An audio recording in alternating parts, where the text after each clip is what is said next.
नमस्ते। मैं राजस्थान शिक्षा महाविद्यालय की प्रवक्ता अंजू जांगेड़ आज बीएड सेकेंड ईयर का विषय लिंग विद्यालय एवं समाज की यूनिट फर्स्ट का टॉपिक पितृसत्ता के बारे में विस्तृत चर्चा करूंगी। और उससे पहले वाले वीडियोस में मैंने लिंग और लैंगिक रूढ़िवादिता की विस्तृत चर्चा की थी।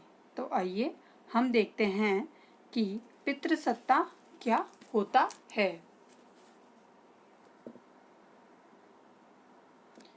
पितृसत्ता का अर्थ जानने से पहले मैं यह बताना चाहती हूँ कि पितृसत्ता का उदय किस प्रकार से हुआ।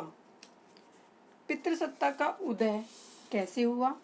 पितृसत्ता के उदय एवं विकास के लिए कौन कौन से कारक जिम्मेदार है? ऐसे प्रश्नों को लेकर हमारे मस्तिष्क में विभिन्न प्रकार के मतभेद चलते हैं कि पुरुषों का शासन कैसे हुआ। आज के ज़माने में पुरुष और स्त्रियों को समान समझा जाता है, तो क्या पहले वाले ज़माने में पुरुष और स्त्रियों को समान नहीं समझा जाता था? क्या इसीलिए पितृसत्ता उत्पन्न हुई? तो इसी को आगे बढ़ाते हुए मैं आपको ये बताती हूँ कि इसका पहला कारक था इतिहास लेखन में पुरुषों का वर्चस्व रहा है एवं इस कारणवश इतिहास लेखन में स्त्रियों की पहचान की अवहेलना स्वाभाविक ही थी। मतलब पुरुषों का वर्चस्व इतिहास से ही चलता आ रहा है। और अगर हम दूसरे कारक की बात करें तो इतिहास लेखन में ही इतिहास स्वयं भी पितृसत्ता ढांचे का एकमात्र हिस्सा रहा है। इसी कारणवश पितृसत्ता के उदय एवं विकास पर नारीवादियों द्वारा प्रश्न चिन्ह लगाना सही प्रतीत होता है। तो ये तो दे कि पितृसत्ता का उदय किस प्रकार से हुआ कि जो आज के जनरेशन में या आज के ज़माने में भी यह चलती आ रही है। मैं यह नहीं कहती कि हर घर में ही पितृसत्ता है, लेकिन मैं यह भी नहीं कह सकती कि हर घर में मातृसत्ता है। तो आइए पहले हम बात करते हैं कि पितृसत्ता का अर्थ होता क्या है। पितृसत्ता शब्द का अर्थ पिता अथवा पुरुष का शासन। जैसे कि पितृ का मतलब होता है पिता और सत्ता का अर्थ होता है शासन करना। तो पितृसत्ता शब्द का अर्थ हुआ पिता अथवा पुरुष का शासन। इसके अंतर्गत पुरुष को स्त्रियों से श्रेष्ठ माना गया है।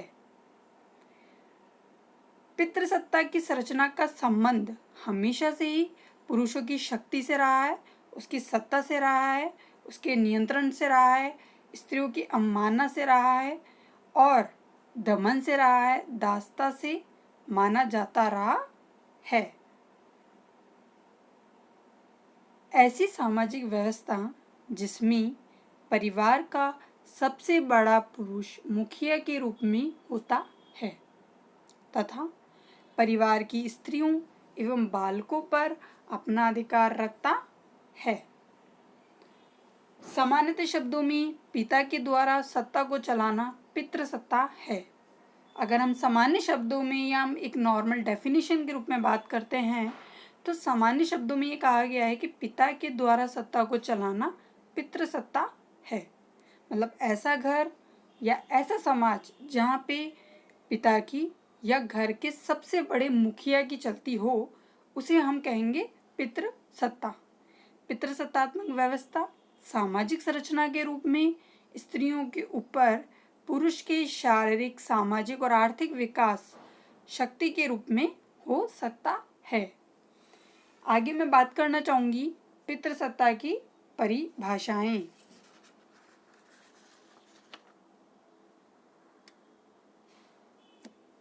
तो सबसे पहले जो डेफिनेशन दी थी वो थी अकॉर्डिंग टू जिल्लाह ए जस्टिन के अनुसार पितृसत्ता एक राजनीतिक संरचना है जो पुरुष के पक्ष में है।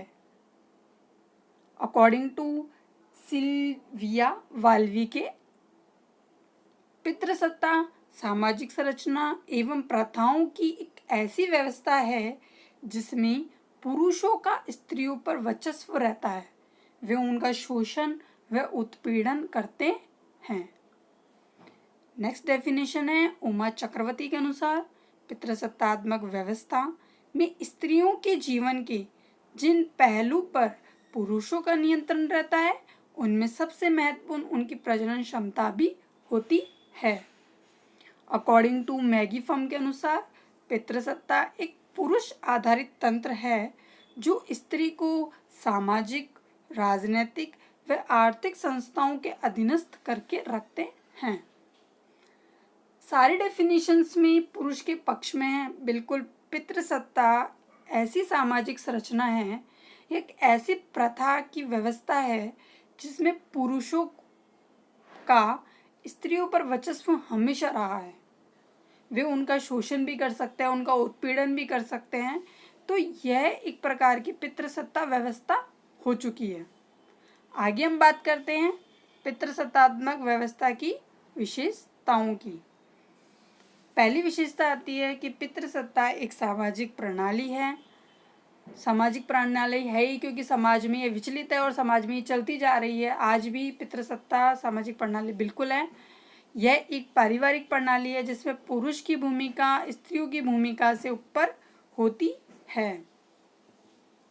इसमें समाज, अर्थव्यवस्था, राज्य व्यवस्था, धर्म इत्यादि पर पुरुष का वर्चस्व रहता है।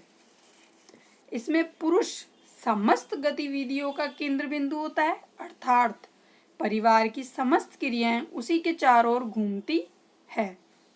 क्योंकि हम बात यहाँ पितृसत्ता की कर रहे हैं तो बिल्कुल परिवार की समस्त क्रियाएं पुरुष के चारों ओर ही घूमती है, जो उस घर का मुखिया होता है।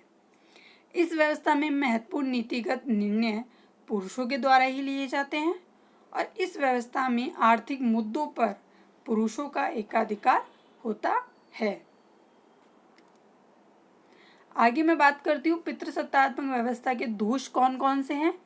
इसमें स्त्रियों की पूर्णतया उपेक्षा होती है जिससे उनके विकास का मार्ग अवरुद्ध हो जाता है। हाँ, ये हम कह सकते हैं कि स्त्रियों की पूर्णतया उपेक्षा होती है क्योंकि पुरुष का शासन है तो स्त्रियों की तो पूर्णतः उपेक्षा होगी।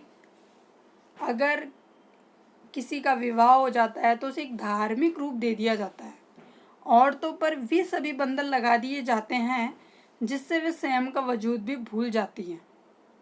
उनसे केवल यही अपेक्षा की जाती है कि घर का काम करो, घर की चार दीवारी में रहो।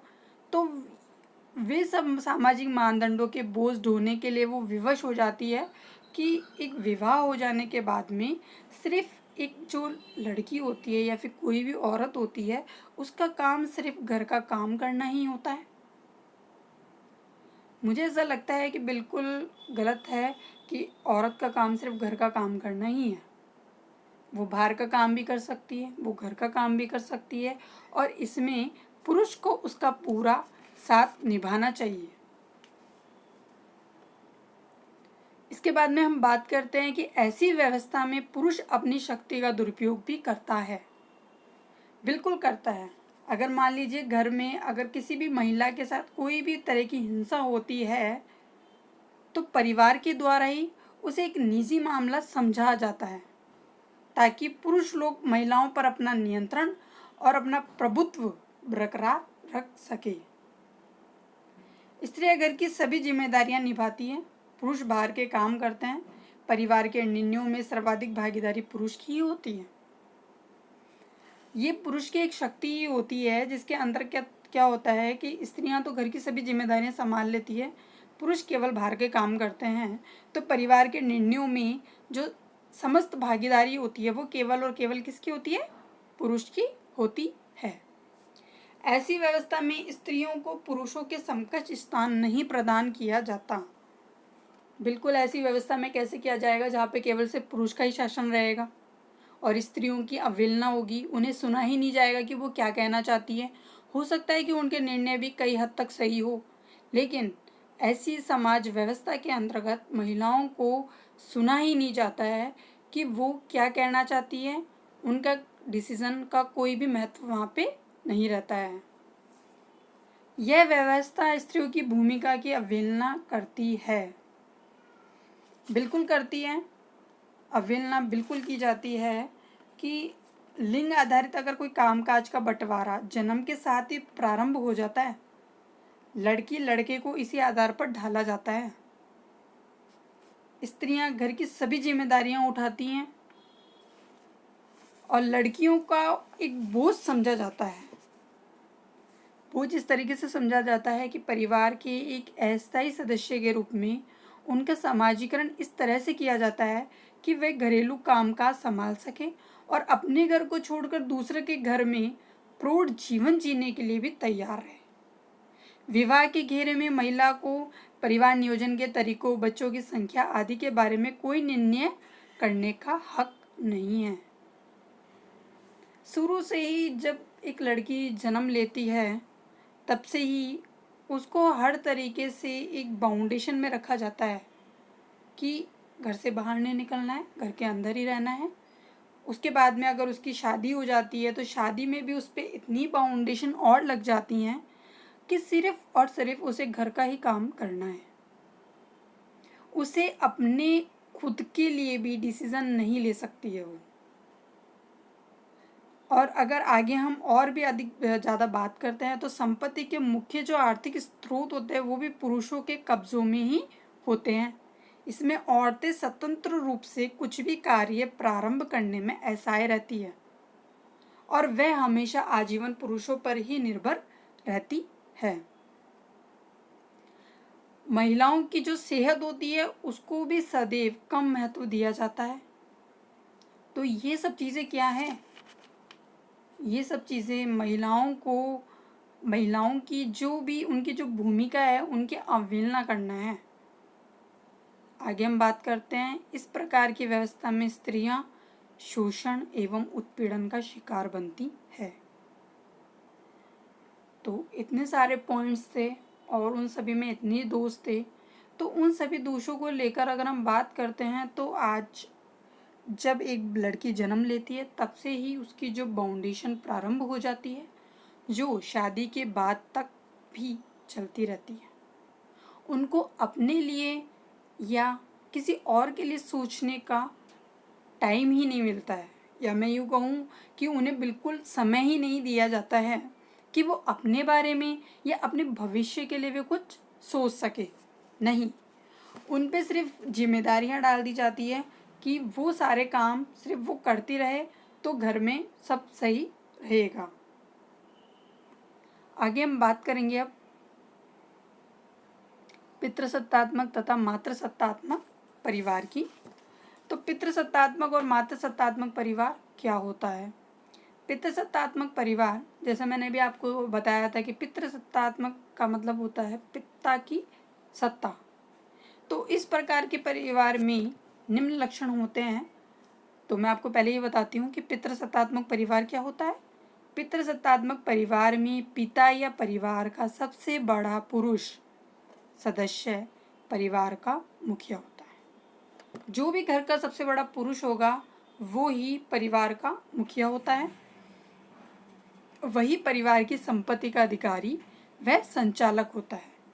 परिवार संबंधी सभी मामलों में उसकी ही बात आखिरी मानी जाती है।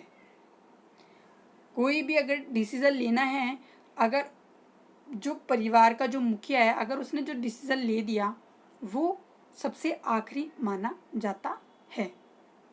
इस परिवार के निम्न लक्षण होते हैं। पहला आता है वंशक्रम। हम वंशक्रम की बात करते हैं। परिवार में वंशक्रम पिता के नाम से पहचाना जाता है। यहाँ पर बच्चों के नाम के आगे पिता का नाम लगता है। पिता की संपत्ति पर भी उसके बेटों का ही अधिकार होता है, बेटियों का नहीं। अगर पिता की मृत्यु हो जाती है तो घर का जो सबसे बड़ा पुरुष होगा वही परिवार का मुखिया बनता है। आगे हम बात करते हैं निवास। पितृसत्तात्मक परिवार में पिता का घर की बेटों का निवास होता है। बेटों की पत्नियां भी शादी के बाद आकर उनके साथ रहती हैं। बेटियां शादी के बाद अपने पति के घर चली जाती हैं। तो यह सबसे बड़ा जो एग्जाम्पल है वो हमारी भारतीय समाज पितृसत्तात्मक समाज का एक उदाहरण है। आज के हमारे इस समाज में भी यही चलता है कि पिता की संपत्ति पर हक सिर्फ बेटों का ही रहता है, बेटियों का नहीं। बेटियों की शादी हो जाती है, उन्हें दूसरे घर भेज दिया जाता है, तो बेटियों का उनकी संपत्ति पर कोई हक नहीं रहता है। और ये भारतीय समाज में सब यही चीज़ें चलती है। आगे हम बात करते हैं मातृसत्तात्मक परिवार। आगे हम बात करते हैं मातृसत्तात्मक परिवार की। मातृसत्तात्मक परिवार में माँ परिवार की मुखिया होती है और सारी संपत्ति और अधिकार भी उसके पास ही होते हैं। मातृसत्तात्मक मतलब जिसमें माता का शासन होता है। मॉर्गन तथा टेलर के अनुसार सामाजिक व्यवस्था की शुरुआत यही व्यवस्था रही होगी और इसमें वंशक्रम आता है। वंशक्रम में आता है कि मातृसत्तात्मक परिवार में माँ के नाम से वंश चलता है, बेटियों को माँ की संपत्ति मिलती है, बच्चों का स्तर माँ के स्तर से ही पहचाना जाता है। मतलब जिसमें बच्चों के नाम के आगे माँ का नाम लगता हो उसे हम कहते हैं मातृसत्तात्मक परिवार। निवास, बच्चों का निवास माँ का घर होता है और शादी के बाद में पत्नी अपनी माँ के घर में ही रहती है। ऐसे परिवार हमें एस्किमो, मालदीव के निवासी, भारत में ओडावा और खासी, लबगादर आदि जनजातियों में ऐसी व्यवस्था देखी गई है। तो हमने उपयुक्त तथ्यों के विश्लेषण के आधार पर हम ये कह सकते हैं कि पितृसत्तात्मक व्यवस्था आधुनिक समय में प्रासंगिक नहीं है, क्योंकि आज स्त्रियां प्रत्येक क्षेत्र में पुरुषों के साथ कार्य कर रही है तथा देश एवं समाज के विकास में अपना अहम योगदान भी दे रही है। तो हमारा संविधान भी प्रत्येक नागरिक को समानता का अधिकार प्रदान करता है। ऐसे में किसी को एक को दबाकर रखने का कोई औचित्य नहीं बनता है।